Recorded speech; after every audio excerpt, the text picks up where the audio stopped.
గంగాజలం గురించి సైన్స్ చెబుతుందేమిటి? ఆ నది నీటిలో రహస్యాలేంటి?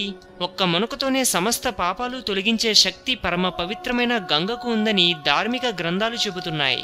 గంగ మీద ఆధునిక కాలంలో జరిగిన పరిశోధనలు చాలా ఆశ్చర్యపరిచే విషయాలు వెల్లడయ్యాయి. యాంటీ బ్యాక్టీరియల్ శక్తి 1896లో ఈ హంబురే హంకిన్ అనే బ్రిటిష్ వైద్యుడు గంగాజలం మీద పరీక్షలు జరిపి ఓ ఫ్రెంచ్ పత్రికలో ఒక పరిశోధనా వ్యాసం రాశారు. దాని సారాంశం ప్రాణాంతకమైన కలరా వ్యాధిని కలిగించే బ్యాక్టీరియా విబియో చలేరియాని గంగా నీటిలో వేసినప్పుడు అది కేవలం 3 గంటల్లోనే పూర్తిగా నశించింది.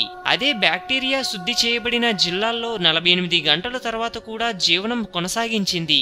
ఇది మన గంగమ్మ తల్లి శక్తి.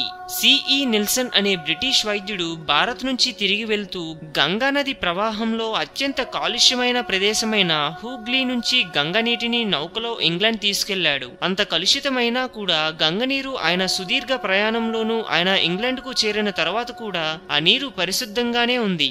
మామూలు నీటిని గాలి చొరబడిని సీసాలో పెడితే ప్రాణవాయువు లేని కారణంగా ఆ నీటిని వాయురహిత బ్యాక్టీరియా వృద్ధి చెంది నీరు వాసన వస్తాయి. ఆ వాసన దాదాపు కుళ్ళిపోయిన వాసనలాగే ఉంటుంది. కానీ గంగ నీరు మాత్రం పరిశుద్ధంగానే ఉంటుంది. ఇది గంగకున్న శక్తి.